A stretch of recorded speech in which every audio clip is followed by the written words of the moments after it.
इस deep drive में स्वागत है, जहां सीखने और नई चीजों को समझने की चाह रखने वालों के लिए एक बेहद दिलचस्प विषय पर चर्चा की जाएगी। आज का हमारा विषय एक ऐसे पुराने खिलाड़ी की वापसी पर आधारित है, जिसने क्लाउड कंप्यूटिंग की दुनिया में फिर से एक नई हलचल मचा दी है। हाँ, और ये हलचल काफी बड़ी है। बिल्कुल। तो आज की चर्चा का जो आधार है वो एक नया और काफी विश्लेषणात्मक लेख है। इसका शीर्षक है the open stack resurgence, sovereignty and strategy beyond public clouds. ये लेख असल में उन सभी धारणाओं को चुनौती देता है जो हम पिछले एक दशक से सुनते आ रहे हैं। सही कहा। और आज हमारा मिशन यही समझना है कि जब हर जगह AWS, अज्योर या गूगल क्लाउड जैसे पब्लिक क्लाउड जायंट्स का ही बोलबाला है, तो ऐसे में ओपन स्टैक जैसे 2010 के एक ओपन सोर्स प्लेटफॉर्म की अचानक से इतनी डिमांड क्यों बढ़ गई है। चलिए इसको थोड़ा विस्तार से समझते हैं। सभी को ये लगता है ना कि पब्लिक क्लाउड ही आखिरी मंजिल है, लेकिन लगातार बढ़ते खर्चे और कुछ पाबंदियों ने बड़ी-बड़ी कंपनियों को वापस एक पुराने लेकिन ज्यादा ताकतवर विकल्प की तरफ मुड़ने पर मजबूर कर दिया है। ये शिफ्ट वाकई में बहुत बड़ा है, क्योंकि जब हम आज के क्लाउड कंप्यूटिंग मार्केट को देखते हैं तो सतह पर ऐसा लगता है जैसे कुछ गिनी चुनी कंपनियों ने ही पूरे इकोसिस्टम पर कब्जा कर रखा है। एक तरह की मोनोपोली लगती है देखने में। हाँ, एग्जैक्टली। लेकिन इस सोर्स मटेरियल को थोड़ा गहराई से पढ़ने पर एक बिल्कुल अलग तस्वीर सामने आती है। असल में जो बड़े एंटरप्राइजेज हैं वो अब पब्लिक क्लाउड के लगातार बढ़ते ऑपरेशनल खर्चों और वेंडर लॉक इन के जाल से काफी परेशान हैं। और सबसे बड़ी बात डेटा कंप्लायंस की चिंता है। बिल्कुल, ये कोई छोटी मोटी परेशानी नहीं है। ये कंपनियों के कोर बिजनेस मॉडल को प्रभावित कर रही है। जब कोई बड़ा संगठन अपने आईटी इंफ्रास्ट्रक्चर पर फिर से पूरा नियंत्रण चाहता है तो उसको उस सब कुछ क्लाउड पर डाल दो वाली मानसिकता से बाहर आना पड़ता है। और यहीं पर ओपन स्टैक की एक बहुत ही जबरदस्त वापसी हो रही है। लेकिन जो लोग टेक इंडस्ट्री को थोड़ा करीब से फॉलो करते हैं, उनके दिमाग में सबसे पहला सवाल यही आएगा कि ओपन स्टैक तो 2010 की तकनीक है। टेक की दुनिया में 15 साल पुरानी कोई भी चीज अक्सर आउटडेटेड या लेगेसी मान ली जाती है ना? आमतौर पर तो ऐसा ही होता है। तो क्या इंडस्ट्री अचानक से पीछे की तरफ जा रही है? जो लोग शायद इसके आर्किटेक्चर को रोजमर्रा के काम में नहीं देखते, उनके लिए मैं थोड़ा बेसिक जानकारी देना चाहूंगा। ओपन स्टैक 2010 में शुरू किया गया एक open source cloud computing platform है। सही। ये एंटरप्राइजेस को अपने खुद के प्राइवेट और पब्लिक क्लाउड्स बनाने और मैनेज करने की आज़ादी देता है।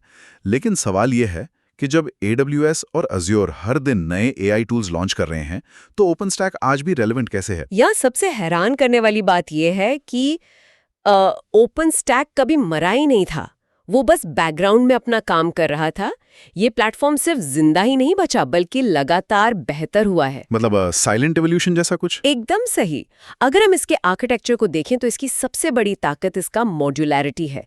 यानी कंप्यूट, स्टोरेज और नेटवर्किंग के जो इसके अलग अलग हिस्से हैं वो पूरी तरह से स्वतंत्र हैं। और स्केलेबिलिटी भी एक बड़ा फैक्टर है ना? बहुत बड़ा फैक्टर है। ये छोटे से लेके बहुत बड़े डिप्लॉयमेंट्स तक को आसानी से संभालता है। दुनिया के कुछ सबसे बड़े टेलीकॉम नेटवर्क्स आज भी इसी पर चल रहे हैं। इसका मेन रीजन वही कंट्रोल है, जो कोई भी पब्लिक वेंडर आपको, मेरा मतलब है किसी भी एंटरप्राइज को, नहीं दे सकता। तो इस कंट्रोल वाली बात को थोड़ा और विस्तार से समझते हैं। अगर एक रोजमर्रा का उदाहरण लें, तो पब्लिक क्लाउड एक महंगे और आलीशान किराए के घर यानी रेंटेड अपार्टमेंट जैसा है, जहां दीवारें किस रंग की होंगी ये लैंडलॉर्ड तय करता है और किराएदार उसमें कोई बदलाव नहीं कर सकता। ये एनालॉजी बहुत सटीक है। जबकि ओपन स्टैक अपना खुद का जमीन खरीदकर घर बनाने जैसा है, जहां हर कमरा एकदम जरूरत के हिसाब से डिजाइन होता है। और उस घर को बनाने में मेहनत तो लगती है, लेकिन जब बात एंटरप्राइज स्केल की होती है तो वो मेहनत आगे चलकर करोड़ों डॉलर्स बचा सकती है। इस सोर्स मटेरियल में इस वापसी के कुछ 5 सबसे बड़े कारण बताए गए हैं। बिल्कुल। तो चलिए इन 5 कारणों को एक एक करके खोलते हैं। पहला कारण क्या है? सबसे पहला कारण है हाइब्रिड क्लाउड स्ट्रैटेजीज का बढ़ना। आजकल कंपनियां सिर्फ प्राइवेट या सिर्फ पब्लिक क्लाउड पर नहीं रहना चाहती, वो दोनों का फायदा उठाना चाहती हैं। सही पकड़ा। ओपन स्टैक दोनों के बेहतरीन मिश्रण को यानी हाइब्रिड सेटअप को बहुत आसान बनाता है। कोर डेटा प्राइवेट पर और जब जरूरत हो तो पब्लिक क्लाउड का इस्तेमाल। और दूसरा मुद्दा जो मुझे सबसे जरूरी लगता है वो है डेटा सोवरेनिटी का। ये तो आज के वक्त का सबसे बड़ा मुद्दा है। दुनिया भर में डेटा प्रोटेक्शन के कानून बहुत सख्त हो रहे हैं। देश चाहते हैं कि उनके नागरिकों का डेटा उनकी भौगोलिक सीमाओं के अंदर ही रहे। जैसे यूरोप में GDPR है और अब इंडिया में भी सख्त नियम आ चुके हैं। बिल्कुल। अब पब्लिक क्लाउड के साथ मुश्किल ये होती है कि डेटा किस देश के किस सर्वर पर है और उस देश के क्या कानून हैं, जैसे यूएस का क्लाउड एक्ट। ऐसे में ओपन स्टैक डेटा को ऑन प्रेमिसेस और पूरी तरह से लोकल कंट्रोल में रखने की आज़ादी देता है। मतलब बात सिर्फ ये नहीं है कि सर्वर की जियोग्राफिकल लोकेशन क्या है। नहीं, बात यह है कि उस सर्वर की चाबियां किसके हाथ में है। एग्जैक्टली। चाबी किसके हाथ में है वही डेटा सॉवरेनिटी तय करता है। और तीसरा बड़ा कारण है कॉस्ट ऑप्टिमाइजेशन। लेकिन एक आम धारणा तो यह है कि पब्लिक क्लाउड सस्ता होता है ना। छोटे स्टार्टअप्स के लिए हाँ, लेकिन जब स्केल बहुत बड़ा हो, लगातार आने वाला मंथली बिल बहुत महंगा पड़ने लगता है।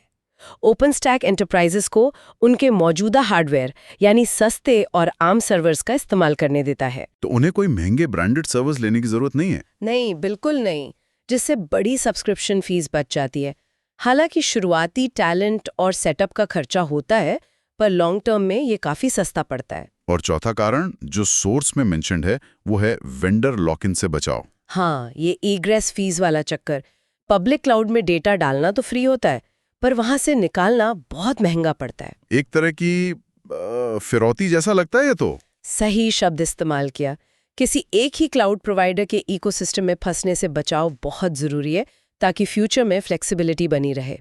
ओपन स्टैक उन्हें इस लॉक इन से निकालकर आज़ादी देता है। और पांचवा कारण टेलीकॉम और एज कंप्यूटिंग से जुड़ा है। हाँ, एज कंप्यूटिंग का मतलब है डेटा को वही प्रोसेस करना जहां वो बन रहा है, जैसे किसी मोबाइल टावर के पास या IoT डिवाइसेस में। और ओपन स्टैक इसमें इतना खास क्यों है?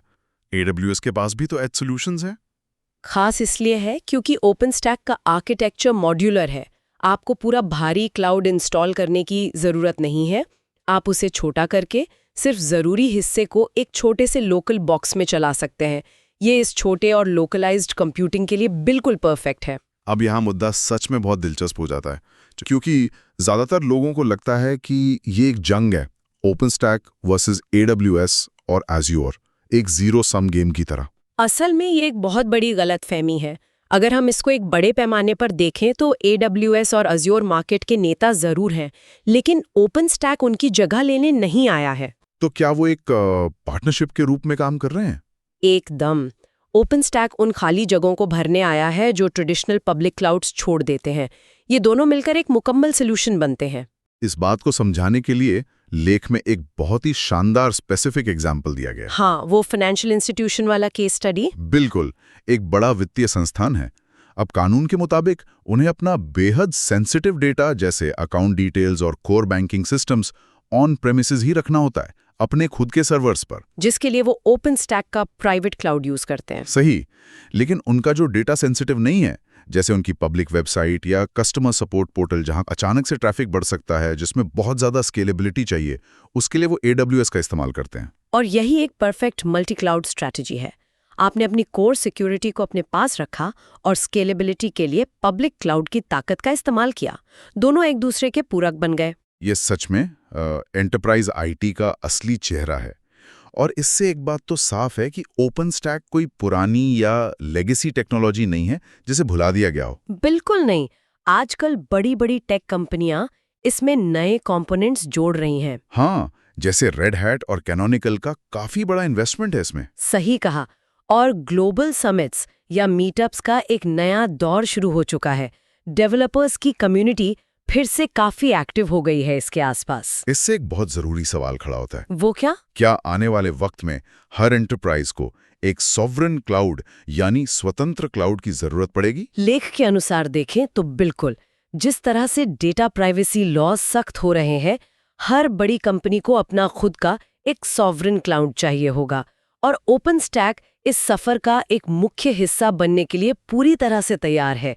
ये एक टेस्ट किया हुआ और भरोसेमंद टूल है जो सालों से ग्राउंड पर काम कर रहा है। तो इस सब का आखिर निष्कर्ष क्या निकलता है? जो आईटी प्रोफेशनल्स या डिसीजन मेकर्स इस बारे में सोच रहे हैं, उनके लिए आखिरी टेक अवे क्या होना चाहिए? इसका मतलब सीधा सा ये है कि ओपन स्टैक को नज़रअंदाज करना एक गलती होगी। ये सिर्फ एक क्लाउड प्लेटफॉर्म नहीं है, बल्कि ऑटोनॉमी, फ्लेक्सिबिलिटी और कॉस्ट एफिशिएंसी हासिल करने का एक बेहद स्ट्रैटेजिक फैसला है। मैं पूरी तरह से सहमत हूँ। नॉलेज की असली कीमत तभी है जब उसको समझकर और सही जगह अप्लाई किया जाए। मल्टीपल पर्सपेक्टिव्स और अलग-अलग क्लाउड प्रोवाइडर्स की ताकत को एक साथ मिलाना ही आईटी इंफ्रास्ट्रक्चर का भविष्य है।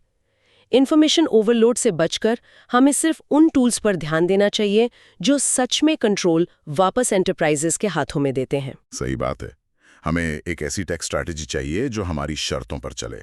और इसी के साथ आज की इस गहरी चर्चा के अंत में सुनने वालों के दिमाग के लिए एक नया विचार छोड़ना चाहूंगा, जो ओरिजिनल लेख से आगे की कड़ी है। ये काफी दिलचस्प होने वाला है। जरा सोचिए, अगर ओपन स्टैक जैसे ओपन सोर्स प्लेटफॉर्म और एज कंप्यूटिंग लगातार इतने ही ताकतवर होते गए, तो क्या भविष्य में हमारे डेटा सेंटर्स और स्मार्ट सिटीज पूरी तरह से डिसेंट्रलाइज्ड यानी विकेंद्रीकृत हो जाएंगे?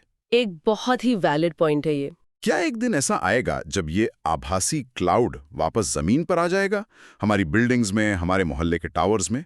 और अगर ऐसा हुआ तो क्या हमें AWS और एज़ोर जैसे बड़े सेंट्रलाइज्ड टेक जायंट्स की बिल्कुल भी जरूरत पड़ेगी? इस पर जरूर विचार किया जाना चाहिए, क्योंकि टेक्नोलॉजी हमेशा एक सर्कल में घूमती है, सेंट्रलाइजेशन से डिसेंट्रलाइजेशन की तरफ। आज की इस बेहतरीन चर्चा के लिए यहीं रुकते हैं। उम्मीद है इस डीप डाइव से कुछ नए और अलग पहलू समझ आए होंगे।